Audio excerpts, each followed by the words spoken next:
Bon, mais on va commencer la dernière demi-journée. Donc, au programme de cette demi-journée, une première intervention de ORM, c'est-à-dire des organisations représentatives des métiers de l'ergonomie, qui va présenter ou qui vont présenter les résultats de la seconde enquête qu'ils ont menée sur le devenir des ergonomes. Et nous avons 30 minutes pour et la présentation et des questions éventuelles. Voilà, donc plusieurs intervenants, tous participants à ORM. Chacun se présentera très rapidement. La deuxième partie sera la partie consacrée aux étudiants de 3 masters d'ergonomie sur comment les ergonomes en formation qu'ils sont ont vécu ce contexte de crise. Et nous aurons 1 heure consacrée à ça. Et puis, bien sûr, nous terminerons, comme d'habitude, ces journées de Bordeaux par le fil rouge qui, cette année, sera assuré par Thierry Morlet, ergonome européen, gérant en COE, et membre d'ailleurs du conseil scientifique des JDB. Voilà pour le programme de l'après-midi. Et donc, je passe tout de suite la parole à Virginie Rasque, qui va introduire les résultats de l'enquête ORM. Merci Bernard.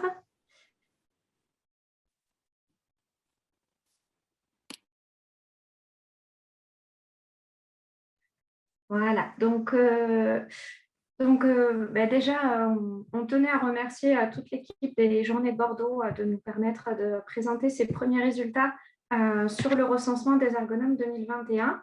Donc, c'est une action qui a été portée par ORM. Donc, ORM, c'est un collectif d'associations et de syndicats en ergonomie.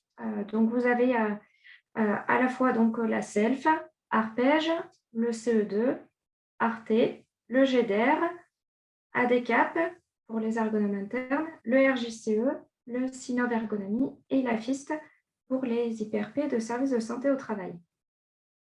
Alors, ORM a toujours été tiré par différentes actions et en 2015, nous avions déjà eu l'occasion de procéder à un premier recensement. Donc, vous pourrez déjà trouver les résultats de ce recensement de 2015 sur le site de la SELF dans l'espace ORM, si vous souhaitez pouvoir revenir sur certaines comparaisons. En ce qui concerne le recensement 2021, donc émanant de ORM, nous étions 5 aux manettes. Donc moi-même, Virginie Rascle, Camille Thomas et Benoît Langlois, qui feront également une partie de la présentation, et Frédéric Ludy et Gaëtan Bourmeau, qui sont en coulisses et prêts à répondre aussi aux questions tout à l'heure. Alors, sur ce recensement, juste deux autres points clés. Le fait que, quand on parle d'association, on parle de travail bénévole. Donc, chacun aussi est engagé avec les ressources dont on disposait.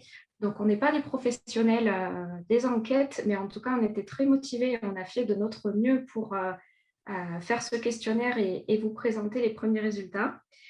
C'est un travail qu'on a démarré il y a pratiquement 1 an.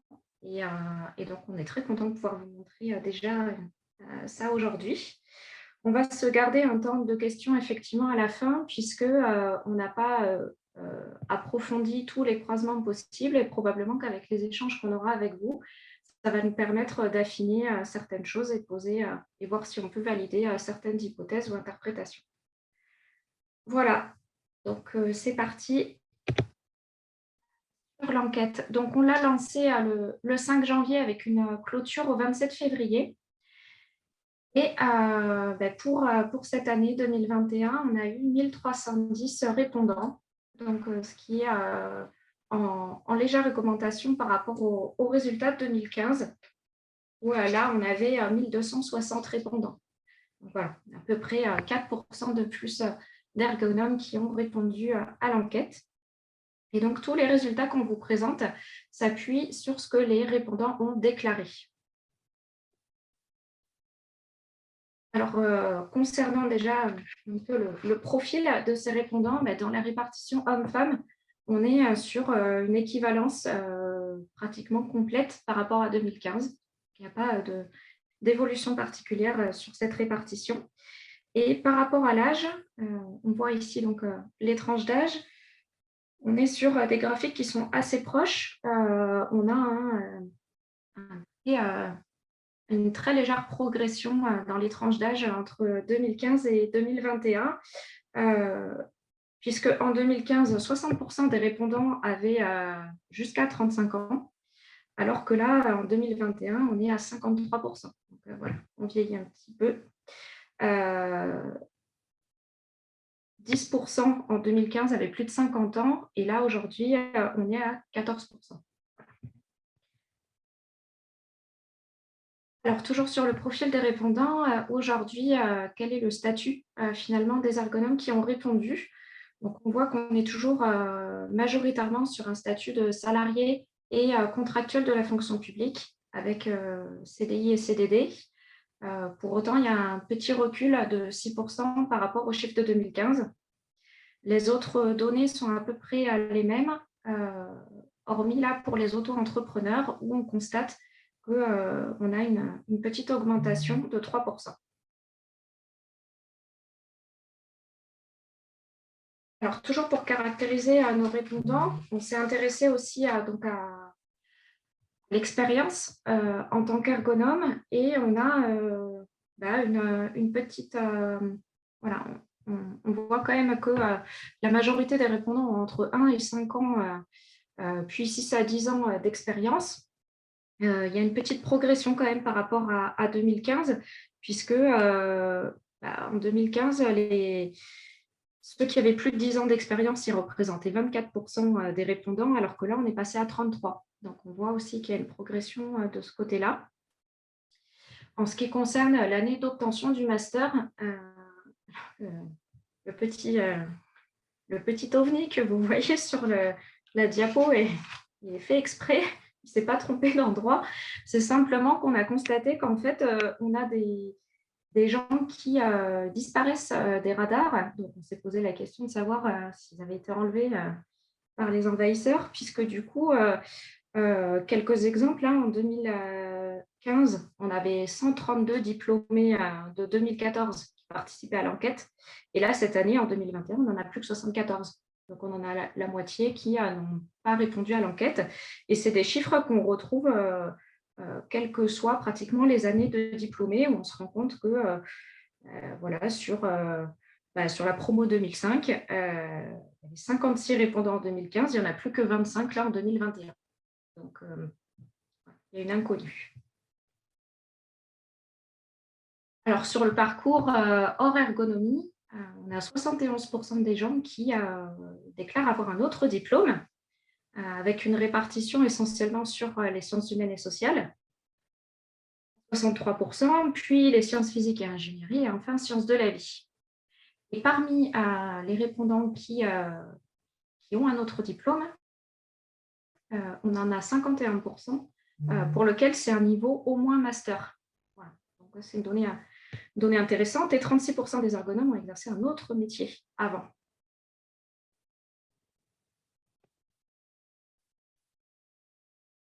Alors, une question toujours assez cruciale, notamment dans nos vies associatives, c'est de s'intéresser à l'accompagnement lors du premier poste d'ergonome, que ce soit dans sa structure ou autre. Et en reposant la question, on est à oui à 56%, donc 2% de plus parmi les répondants qui ont été accompagnés. Mais on a toujours un chiffre de gens qui répondent qui est assez conséquent et qui est à 44%.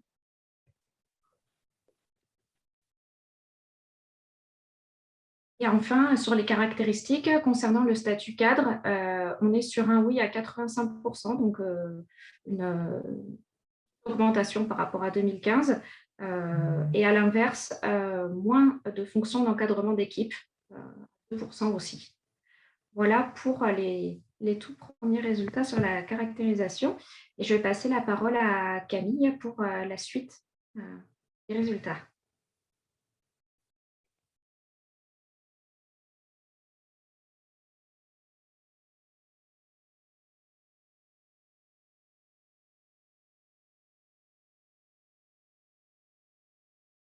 Micro, Camille. Ça y est.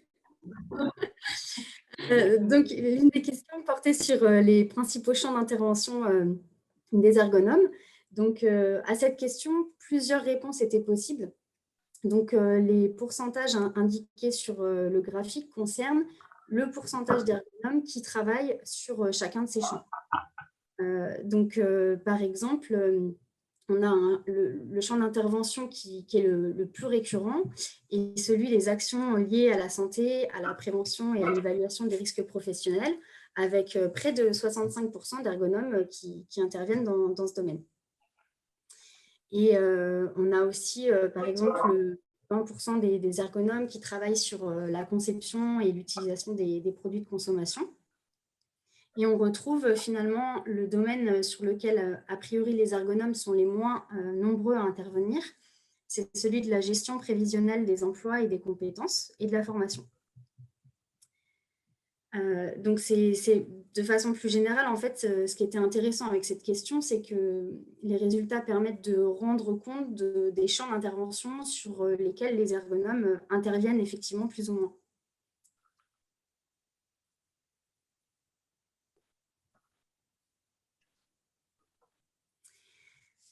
Une autre question portait sur les missions qui sont réalisées à l'étranger. Donc, vous voyez qu'on a 12% des ergonomes qui ont répondu favorablement, en disant qu'effectivement, ils interviennent aussi à l'étranger. Donc, qui est une part assez faible, on va dire, sur l'ensemble de la population. Et qui est d'ailleurs en baisse par rapport à 2015. On a moins 3% d'ergonomes qui ont répondu intervenir à l'étranger. Et puis, de façon un peu plus détaillée, on sait que parmi ces personnes qui réalisent des missions à l'étranger, en fait, il y a près d'un ergonome sur 5 qui a répondu et qui intervient en fait de façon permanente à l'étranger. Et à l'inverse, 4 sur 5 qui interviennent de façon ponctuelle.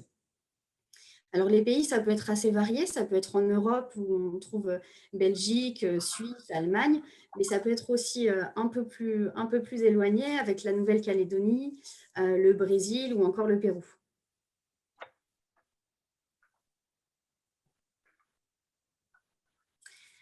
Il y a une question qui avait été déjà traitée en 2015 et qu'on a reprise ici. C'est la rémunération en fonction de l'ancienneté en tant qu'ergonome. Donc là, on parle bien des ergonomes actifs et actuellement en poste. Hein. Donc, avec ce graphique, ça permet de représenter la rémunération en fonction de l'ancienneté en tant qu'ergonome. Donc, sur chaque colonne, en fait, ça correspond à une ancienneté. Donc, vous avez moins d'1 an, de 1 à 5 ans, etc. On est sur des tranches de 5 ans. Et après, on a fait 31 ans d'ancienneté ou plus. Donc, ça permet de donner une idée en fait, de la diversité du niveau de rémunération en fonction de l'ancienneté. Mais ça permet aussi à chacun de voir comment il se situe par rapport à cette tranche d'ancienneté. Donc, par exemple, si on prend la première colonne qui correspond aux personnes qui ont moins d'1 an d'ancienneté, finalement, on retrouve à peu près 50% des personnes qui sont rémunérées à hauteur de 26 à 30 000 euros à l'année. Donc, finalement, quand on se trouve en dessous de cette fourchette, on peut se dire qu'on est plutôt sur la fourchette basse de rémunération. Et à l'inverse, quand on se trouve sur une fourchette de rémunération plus haute, on est plutôt globalement sur une fourchette haute lorsqu'on a moins d'1 an d'expérience, enfin d'ancienneté en tant qu'ergonome. Et puis plus globalement, on observe une vraie évolution de la rémunération au cours de la carrière. Donc, vous le voyez avec les différents codes couleurs. Bon, il y a quand même des précautions à prendre hein, dans l'interprétation de ces données, puisque on a plus de données sur les tranches jusqu'à 15 ans d'ancienneté à peu près.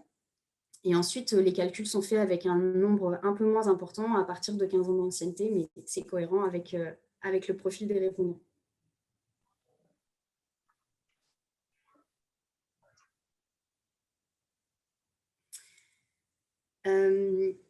Forcément, en tant que représentant du collectif ORM, on s'intéresse à la question de savoir si les ergonomes sont globalement adhérents ou non à une association ou à un syndicat en ergonomie. Donc là, c'est assez large parce que ce n'est pas forcément uniquement les associations qui sont constitutives de ORM, mais aussi plus globalement les associations régionales et les associations étudiantes. Donc, par rapport à ça, on a une évolution assez significative puisque par rapport à 2015, il y a 6% en plus de répondants qui sont adhérents à une association.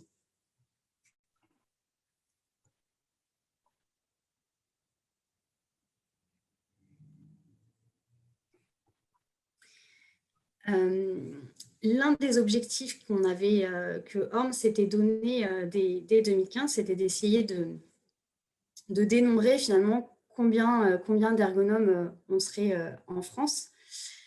Donc pour le calculer, on s'est basé sur deux questions différentes, à la fois la structure d'appartenance des répondants et puis le nombre d'ergonomes au sein de cette structure. Donc ça permet de voir que majoritairement, en fait, on est plutôt des ergonomes consultants à hauteur de 32% de la population ergonome et ergonomes internes. Et d'ailleurs, il y a quelques évolutions qu'on peut observer depuis 2015, c'est que les ergonomes consultants, globalement, c'est plutôt un profil en baisse, entre guillemets, avec 5% de consultants en moins.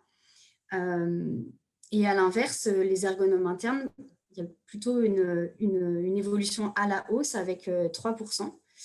Le seul profil, on va dire, qui n'évolue pas depuis 2015, c'est plutôt la proportion d'ergonomes en service de santé au travail, qui reste à 17%. Et donc, finalement, ce calcul permet de faire une estimation selon laquelle on serait environ 2200, enfin je dis environ, mais c'est assez précis comme chiffre, 2226 ergonomes en France. Et là aussi, c'est un chiffre qui est à la hausse par rapport à 2015, avec 173 ergonomes en plus. On peut peut-être imaginer que plus on est nombreux aussi à répondre à ce recensement, et plus ça permet de faire une estimation plus large aussi. Voilà, je vais passer la main à Benoît. Merci. Est-ce qu'on m'entend bien? Oui. Ok, super. Bien d'abord, bonjour à tous. J'espère que vous allez bien et que vous êtes bien installés dans votre fauteuil de bureau. J'espère aussi que vous êtes nombreux. Je sais pas, ça fait un peu bizarre, on ne sait pas exactement qui est en face, donc on espère que vous n'êtes pas que 10 ou 15, sinon c'est dommage. Je vais prendre la suite donc sur les résultats. Alors, c'est des résultats, cette partie-là n'existait pas en 2015 pour ceux qui avaient participé à l'enquête. On s'est dit que c'était la bonne occasion en fait de sonder aussi un petit peu l'état de santé, j'ai envie de dire, du métier d'ergonome et prendre un peu la température. Et en ces temps de Covid, ça tombe plutôt bien, c'était opportun. On s'est posé différentes questions, à la fois sur la satisfaction et l'état de satisfaction du coup des ergonomes dans leur poste actuel, et une partie plus spécifique sur le sujet Covid, en lien avec tout ce qui s'est dit depuis hier aussi, et de la situation actuelle et de ses impacts. Donc la première donnée qu'on peut vous présenter, la question était la suivante. C'était simple, hein. Êtes-vous heureux finalement d'être ergonome? Alors, une réponse plutôt rassurante parce qu'on se rend compte assez rapidement que 94% des répondants sont plutôt d'accord avec cette affirmation, plutôt heureux, en tout cas sur leur métier, avec un score moyen de 4,18%. Puis malheureusement, environ 6% des ergonomes qui, en tout cas, si on parle du métier d'ergonome, ont l'air de moins s'y plaire. Donc, est-ce qu'ils s'y plaisaient avant et s'y plaisent plus, on ne sait pas, mais en tout cas, aujourd'hui, le métier d'ergonome ne leur plaît plus trop. à compléter avec la donnée suivante, qui n'est pas exactement la même question. Cette fois, on pose la question du travail, du poste actuel, et on voit que les réponses sont un tout petit peu plus mitigées, puisque 78% cette fois des répondants ont dit être contents et satisfaits aujourd'hui dans leur poste, quand 22% sont un peu plus mécontents. Ça veut dire aussi qu'il y a un petit écart qui se creuse entre la notion de métier et d'être heureux, d'être ergonome, et la notion de poste, et peut-être lié aussi au contexte actuel qu'on a évoqué depuis hier. Donc là aussi, hein, ça vient un peu pondérer cette satisfaction. On voit quand même que les résultats sont quand même globalement satisfaisants. On a une autre donnée toujours en lien avec le métier, c'est plutôt en se tournant vers l'avenir. Et on a posé la question, êtes-vous confiant ou confiante en l'avenir du métier d'ergonome? Donc là aussi, on a des données plutôt rassurantes. En tout cas, il semblerait que la communauté soit plutôt optimiste par rapport à cet avenir-là. 82% de plutôt confiants, 18% d'un peu plus mitigés. Là aussi, en lien ou pas avec la crise sanitaire, en tout cas, globalement, on a une écrasante majorité qui a confiance en les perspectives de l'ergonomie et de son développement pour les années qui viennent. Alors, là, on arrive sur un sujet un peu plus, je dirais pas sensible, mais en tout cas, âme sensible, s'abstenir peut-être. On a laissé le micro ouvert et la plume ouverte à chaque répondant de saisir ou pas l'opportunité de s'exprimer de manière libre sur les freins actuels et leviers du développement de la pratique du métier d'ergonome. Donc là, on s'est dit que c'était aussi une bonne occasion hein, de récolter de la donnée un peu plus qualitative. Alors, on a eu 343 répondants qui ont du coup pris leur plume. Nous, derrière, on a essayé d'en faire un traitement. Alors, c'est beaucoup de travail, beaucoup de lignes. On a essayé d'en ressortir un peu les qui ressort de manière la plus saillante, on va dire, et quelques exemples, on le verra après. Juste avant de vous présenter ça, quand même à noter que globalement, dans ce qu'on a identifié, il y a plutôt 413 freins et 109 leviers. Donc ça, c'est un constat déjà. Est-ce que c'est parce que les ergonomes ont plus tendance à se concentrer sur le diagnostic et ont besoin de vraiment aller au bout des problèmes, bien les comprendre avant de proposer des propositions? C'est peut-être pour ça qu'on a beaucoup plus de freins. Et du coup, on va retrouver ça tout de suite. Tu peux passer. Donc, on commence par les freins. Donc, c'est brut de décoffrage. Hein. On a essayé de regrouper ça par thématique, mais globalement, il y en a une grosse qui ressort avant tout. La plus fréquente tourne autour de la méconnaissance générale du métier et de ses apports. Hein. C'est des sujets, bien entendu, qu'on discute très souvent en congrès, même entre confrères ergonomes. Avec plusieurs éléments à l'intérieur, une vision restreinte, notamment l'ergonomie physique, la table, la chaise, un peu notre fardeau à tous, je pense qu'on l'a tous vécu. Quelques verbatims, hein, c'est même parfois ringard de dire que nous sommes ergonomes, et l'invisibilité plus générale hein, dans le débat public. Les amalgames aussi, hein, qui sont l'autre pendant du fardeau d'ergonome, hein, où les métiers et les champs d'action sont un peu flous avec d'autres corps de métier. Hein. Exemple, le UX design, les IPRP, les préventeurs, les ergothérapeutes, hein, qui ont la même racine dans leur nom de métier. Avec une verbatim, nos démarches sont à la mode, mais pas notre métier. Donc ça aussi, hein, ça pose question. Hein. Je pense que c'est aussi à nous, ergonomes, de se dire avec le nom qu'on porte, on n'a pas forcément tous choisi. En tout cas, aujourd'hui, comment on en fait quelque chose d'intéressant et d'identifié comme utile pour chacun en entreprise. Autre élément, difficulté liée au statut. Ça aussi, hein, c'est un peu le serpent de mer dans notre communauté. On essaie de trouver des choses, mais a priori pas satisfaisantes pour tous, hein, puisque à l'exemple du titre d'ergonome européen ou du titre EJC récemment développé, bah, certains trouvent que ce n'est pas suffisant, coûteux, voire excluant, hein, selon certains dires. Et puis dernière chose, la diversité des pratiques qui n'aide pas à clarifier.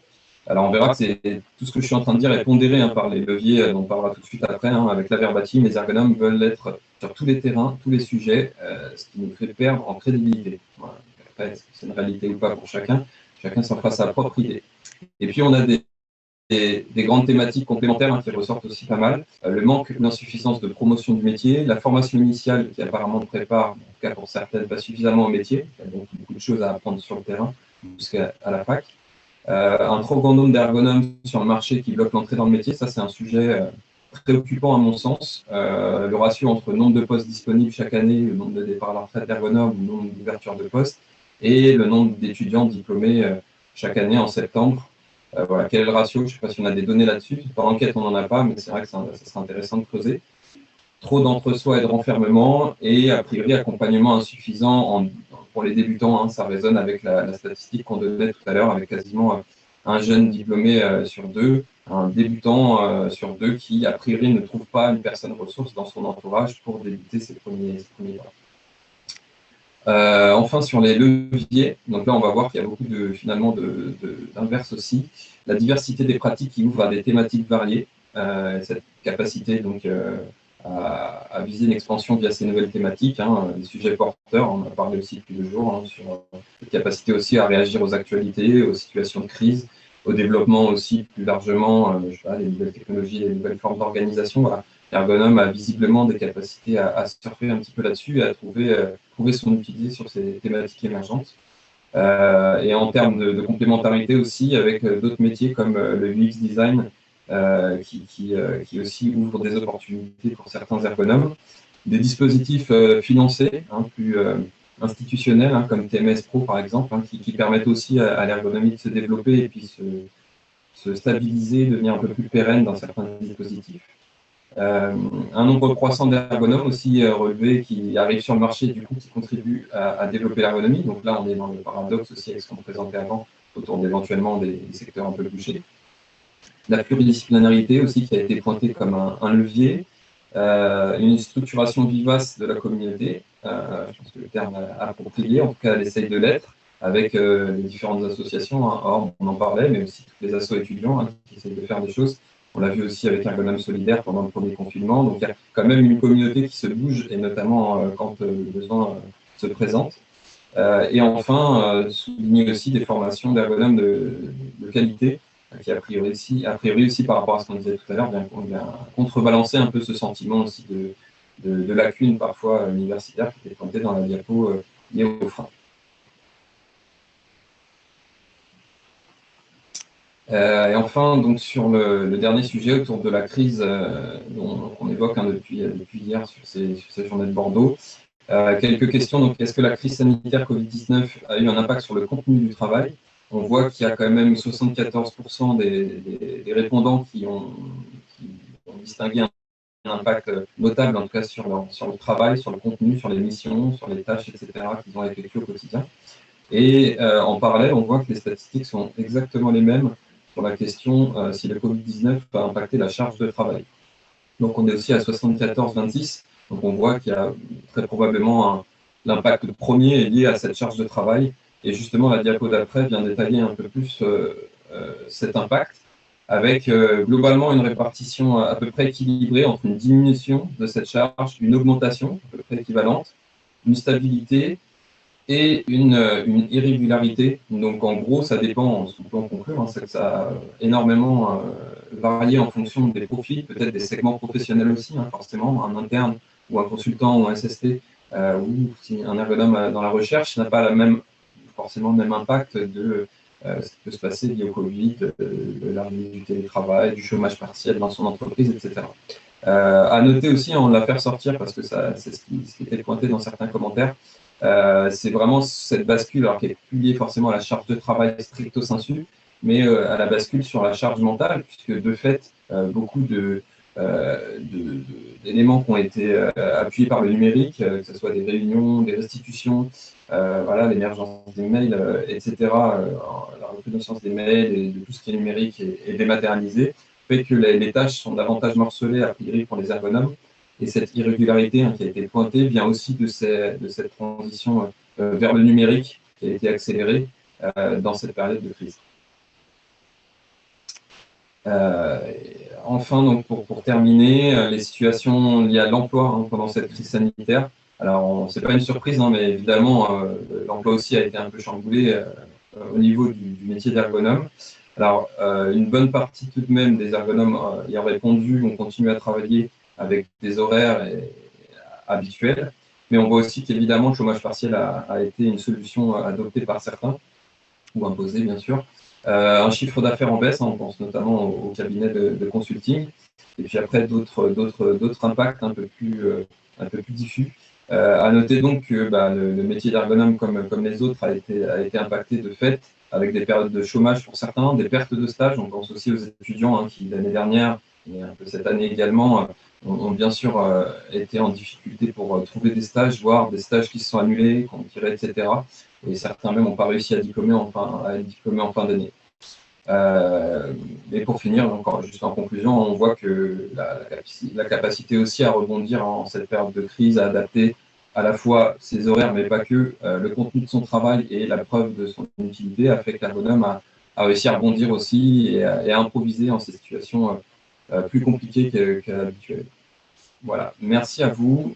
Je vous propose de basculer sur les réponses à vos questions. Merci. Oui, il nous reste 5 minutes maximum.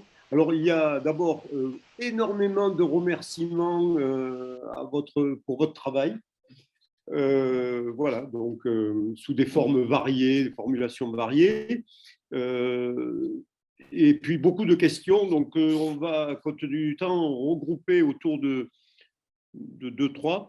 Il y a une première question. Est-ce que vous avez des éléments de comparaison avec, par rapport aux principaux résultats, avec d'autres métiers dans le champ du travail, on va dire, ou dans le champ du travail? Je ne sais pas, de psychologue du travail ou bon, voilà. En tout cas, c'était une question.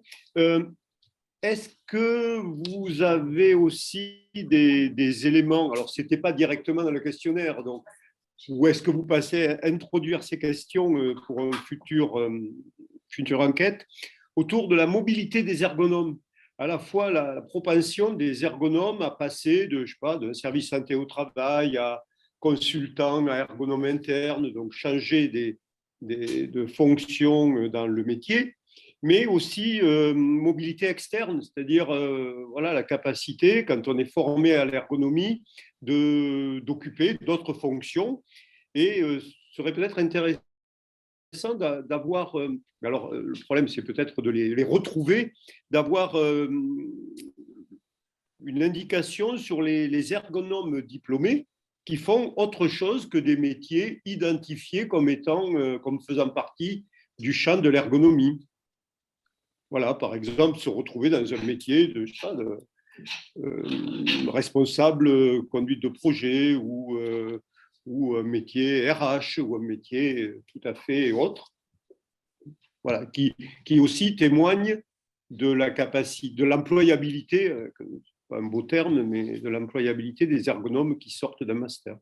Voilà, en gros, on peut s'en tenir à ça parce qu'il faut aussi gérer le temps.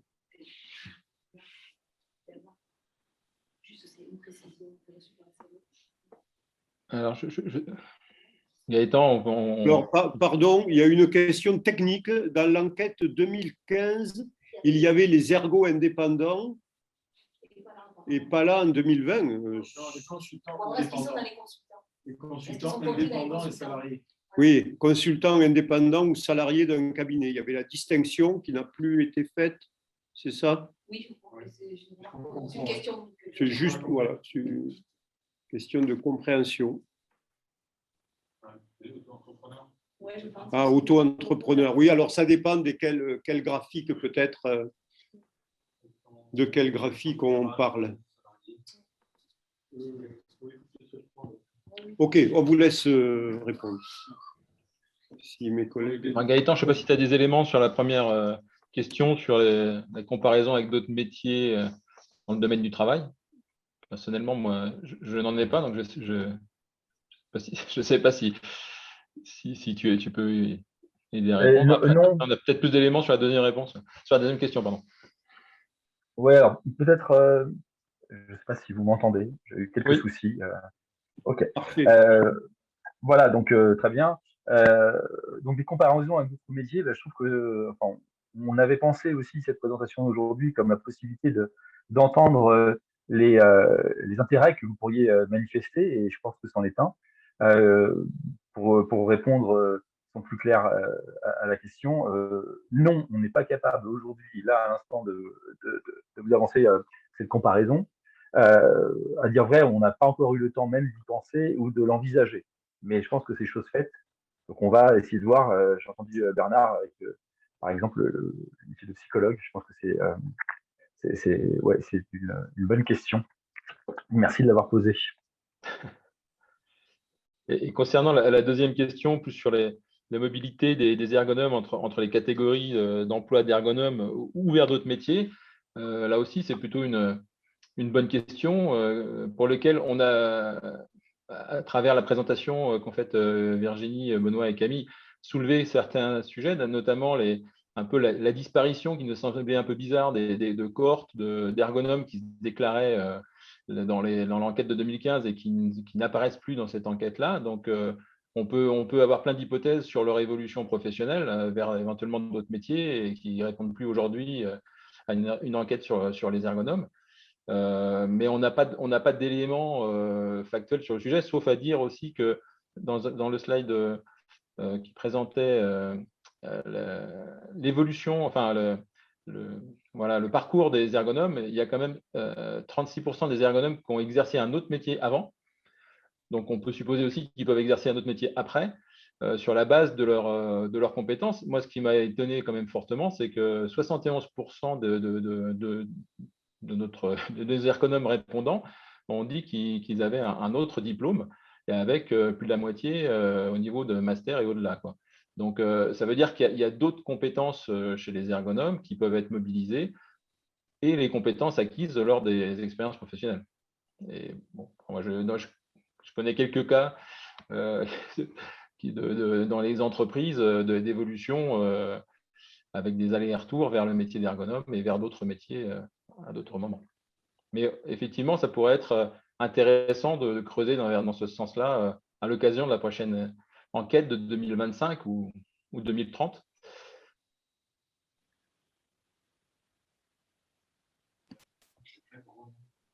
Qui veut rajouter quelque chose? Moi, je ferais bien juste une remarque en 3 mots, mais il faut vraiment s'imaginer, c'est dommage que Bernard Michès nous écoute en tant que président de la FIS, de la Fédération européenne des sociétés d'ergonomie. Bon, moi, je connais plutôt par le biais du CRE, mais à quel point la structure, ce que vous présentez là d'abord serait utile pour beaucoup de sociétés d'ergonomie, y compris pour l'IEA, et puis à quel point on a une structure des emplois qui est atypique, très atypique, très française, quoi. Voilà, on ne retrouve pas ça dans la plupart des pays européens. D'accord. Cette variété. Vous voulez, je ne sais pas, quelqu'un veut rajouter quelque chose pour conclure la prochaine enquête? Sans nous? Non, je blague. Mais aussi. Non, la seule nécessité, c'est de rajouter une colonne plus de 75 ans. Et puis le problème est réglé. C'est ça. Non, mais. Frédéric et Camille, peut-être? C'est ça? Oui, pardon. Camille a levé la main, donc je lui donne la priorité. Pardon. Simplement pour préciser que là, c'était vraiment une présentation des tout premiers résultats qu'on a travaillé en exclusivité à l'occasion des JDB. Mais bien entendu, on va revenir sur certains résultats pour essayer aussi de croiser certaines données. Peut-être que les animateurs, les organisateurs auront l'occasion de nous remonter d'autres questions qui ont pu être posées sur certains croisements, par exemple, de données. Et ça va nous permettre d'enrichir les choses.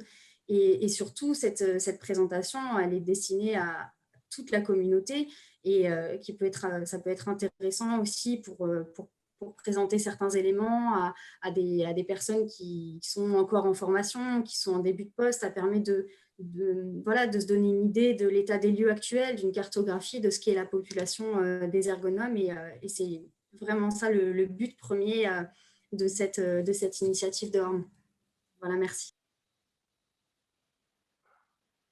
Frédéric. Je vais dire à peu près la même chose, mais elle l'a dit en mieux. Et simplement dire aussi, comme on est tous représentants là, des différentes associations, on va aussi creuser pour nos associations sur des sujets spécifiques à plutôt nos catégories d'ergonomes. On va creuser encore plus. Donc, je pense que chacun d'entre nous a prévu des suites de traitements et de présentations destinées à aux différentes associations. Bien, en tout cas, si vous voulez un petit retour très significatif quant à la qualité et l'utilité de votre travail, je peux vous dire qu'il y a plein de questions qui affluent maintenant et qu'on vous transmettra, parce que manifestement, on pourrait y passer l'après-midi et l'après-midi serait bien rempli. Voilà. Donc, bravo, merci. Et donc, à la prochaine enquête, mais bon, les travaux de Orme ne se résument pas aux enquêtes. Non. J'espère qu'on aura l'occasion de se voir qu'avant la prochaine enquête. Voilà. Donc, et un grand merci aux organisateurs de nous avoir donné cet espace qui nous a à la fois contraints dans la production de cette analyse. Ouais. C'est vraiment bien. Je voudrais juste rappeler que Orme a été aussi le producteur de la fiche métier ergonomie, qui a été quand même un très gros travail, vraiment un très beau résultat de ce travail en commun des associations.